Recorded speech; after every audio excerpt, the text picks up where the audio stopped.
falando somente daquilo que a elite escolheu como patrimônio.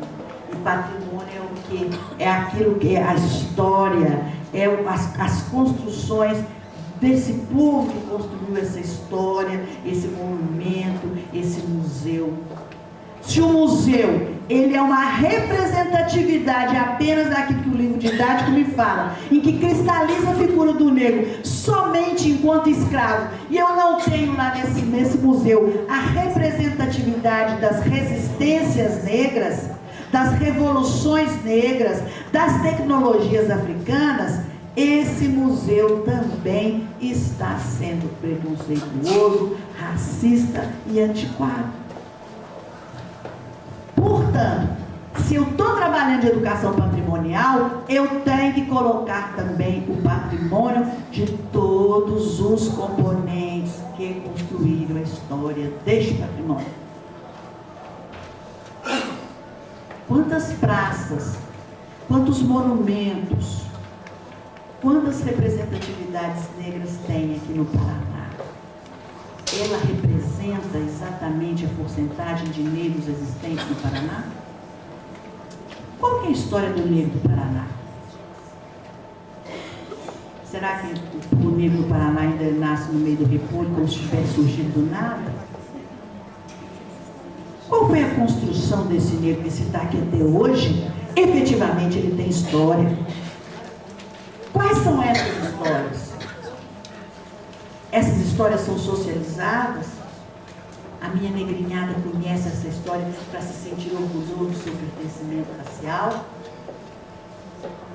Os meninos brancos conhecem essa história para dizer, olha, efetivamente, a construção do Brasil foi coletiva, não foi só branco que construiu, os negros também.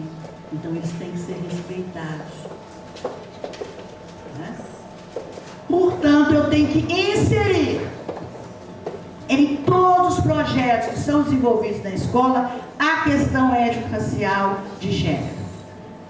Inserir em todos os momentos de formação continuada, capacitação e de estudos sobre a temática da educação das relações étnico-raciais. Ela tem que ser obrigatória. Então, se nesse momento nós, professores, temos que nos transformar em aprendizes quanto à questão étnico-racial, porque objetivamente, na nossa formação acadêmica, nós não recebemos isso, é preciso, então, nos transformar em aprendizes. E nesse momento, nos nossos momentos de formação, tem que estabelecer um determinado tempo para efetivamente nos formarmos em relação a isso.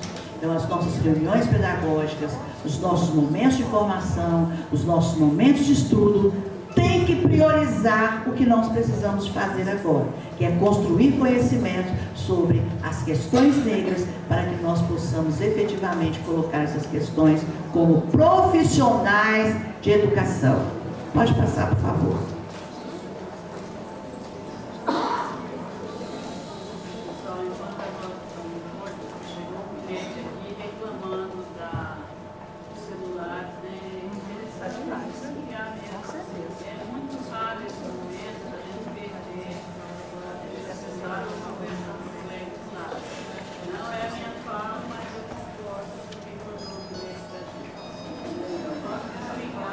Da Lei 10.639, ela diz da necessidade efetiva do profissional de educação e da escola reconhecer a comunidade que ela trabalha. Portanto, a comunidade tem que estar dentro da escola. A comunidade tem que participar dessa construção, desse novo paradigma de inclusão, de enxergar a diversidade, de perceber a diversidade, de valorizar a diversidade e respeito às diferenças. Então, tem que ser feito um elencar das manifestações culturais que pertencem àquela comunidade. Quantos terreiros de candomblé eu tenho? Quantos movimentos de hip hop eu tenho? Quantos movimentos de capoeira eu tenho? Na minha comunidade tem alguém que pertence ao movimento social negro? Na minha comunidade tem alguém que pertence ao movimento de mulheres?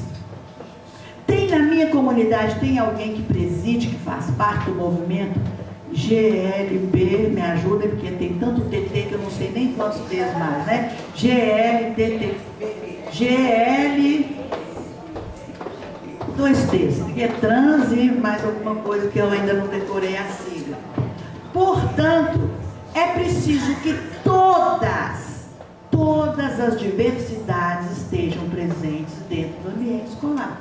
E que todas essas diversidades efetivamente sejam contempladas.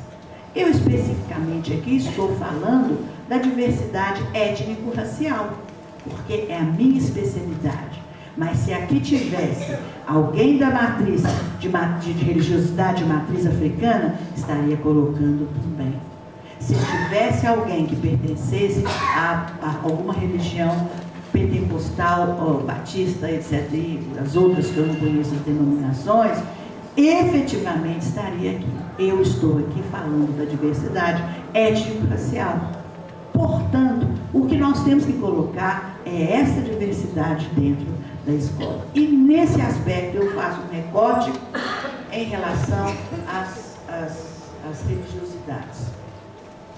Nós que trabalhamos com a escola pública, nós temos que nos atentar para uma questão muito séria. A escola pública é laica. Ela não tem que ensinar religião para ninguém. De acordo com a Constituição brasileira, a religião fica por conta das famílias. Portanto, eu não tenho que ensinar religião, a não ser que a escola seja confessional, que seja uma opção do pai, que vai lá e vai colocar o filho na escola confessional e vai falar assim, eu quero que ensine religião. É outra coisa. Mas a escola pública, pela Constituição, ela é laica. Então nós não temos que ensinar religiosidade. Religião não. Nós temos que mostrar a diversidade religiosa e trabalhar os valores de respeito à religiosidade de cada um. Fica devendo aos nossos alunos, os nossos estudantes, o conhecimento de cada uma das religiões, para saber que existe. Mas ensinar preceito de religião não é obrigação de escola pública. Mas nós ainda temos, escola pública brasileira, temos um resquício, porque há muito tempo a escola estava agregada à religião, e principalmente à religião católica. E aí nós falamos assim, não, porque a minha escola, ela respeita as diferenças. A minha escola trabalha uma perspectiva de diversidade. A escola está trabalhando a história da África, a história dos afro-brasileiros, respeita a todos. Mas aí, no início da aula, coloca todos os meninos no pátio. Vamos começar o nosso dia de trabalho. Vamos fazer a nossa oração. Ave Maria, cheia de... Eu posso rezar Ave Maria numa escola pública? Não. E os candomblecistas? E os pentecostais? E aqueles que não têm a Nossa Senhora como ícone, assim como nós que somos católicos temos? Para mim, Nossa Senhora é fundamental na minha vida. Mas não é para a mãe Neide. Não é para outra que tem outra religiosidade. Então eu tenho que respeitar as diferenças. Eu tenho que conhecer do candomblé, para que eu não possa falar assim, Nossa Senhora, candomblé, Santa Maria. Na hora que fala o povo, nossa, macumba. Nós temos um preconceito em relação às religiosidades de matriz africana. Nós, profissionais de educação, gente, sinceramente, e eu sou muito incisiva naquilo que eu falo, nós fomos educados para sermos preconceituosos em relação às religiosidades de matriz africana. Nós somos educados para isso. Então eu vou contar rapidamente uma historinha pequenininha para para vocês verem como nós somos educados. A minha avó, ela nasceu na lei do ventre livre. E ela era filha da escrava que tratava, que ficava dentro da cozinha. Minha bisavó era cozinheira da fazenda, da casa grande. E a minha avó vivia, nasceu na lei do ventre livre, mas você sabe o que acontece? Nasceu na lei do ventre livre, mas continuou dentro da fazenda, porque a mãe era escrava e ela tinha que permanecer lá. E as escravas de dentro da casa, elas eram educadas para ter verdadeiro horror dos negros do eito, dos negros do trabalho. E os negros do eito tinham manifestações religiosas de matriz africana. Com as empregadas de dentro da casa, não podiam ter. Então elas eram educadas pelas sinhás para ter verdadeiro horror das religiões de matriz africana. Então, a minha avó, Epifânia Francisca Rosa, quando se falava em religiosidade de matriz africana, quando se falava em candomblé, ela tinha verdadeiro pavor. Ela falava assim: é os negros feiticeiros? Porque ela foi educada para ter horror às religiosidades de matriz africana. Da mesma forma, nós somos educados para isso.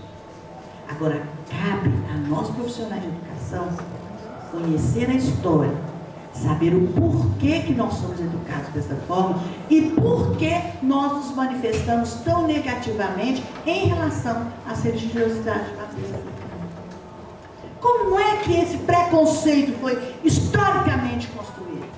De que forma que isso aconteceu? Por que nós fomos assim? Nós temos por obrigação, enquanto profissionais de educação, de reconstruir essa história, para não fazer o que viemos fazendo. E nós somos engraçados, né? Nós trabalhamos assim. Quando a gente fala de mitologia, né? Nós gostamos de ser chique, né? Nós professores. Não, nós vamos trabalhar com mitologia greco-romana. Sim, nós vamos falar de Zeus, nós vamos falar de Eros, de todos. Aí vira outra professora e fala: pois eu vou trabalhar com a mitologia africana, eu vou trabalhar com os orixás. Credo em cruz. Então quer dizer que trabalhar com a mitologia greco-romana pode. Agora, se eu trabalho com a mitologia e aí eu tiro o sagrado, não tiro, eu acoplo o sagrado, porque a gente pode trabalhar com mitologia e pode trabalhar como o sagrado de uma religião. Aí, se eu vou trabalhar a mitologia africana, aí, por que será que eu hierarquizo? Por que eu acho que é de menor importância a mitologia africana? São continentes iguais. Por quê? Aí, nós professores temos que nos instrumentalizar, teoricamente, para saber de onde que nós tiramos isso. E aí, é um caso de formação, de fundamentação teórica. Outra questão séria para que seja uma ação prioritária é realmente criar estratégias para a efetivação de um trabalho coletivo. Não dá mais para dizer: na minha escola eu trabalho que o professor tal faz isso, ou na minha escola eu trabalho que eu trabalho no 13 de maio. Isso não é trabalho coletivo, de exceção da Lei 10.639. Efetivamente, a escola tem que criar primeiro um momento de conscientização. Por que é importante trabalhar a história da África e dos afro-brasileiros? Eu tenho que tirar da cabeça de alguns professores a resistência que a escola pode permanecer-se neutra em relação a esse conteúdo. Como eu disse anteriormente, isso não é conteúdo comum. Isso é exatamente um novo paradigma social mundial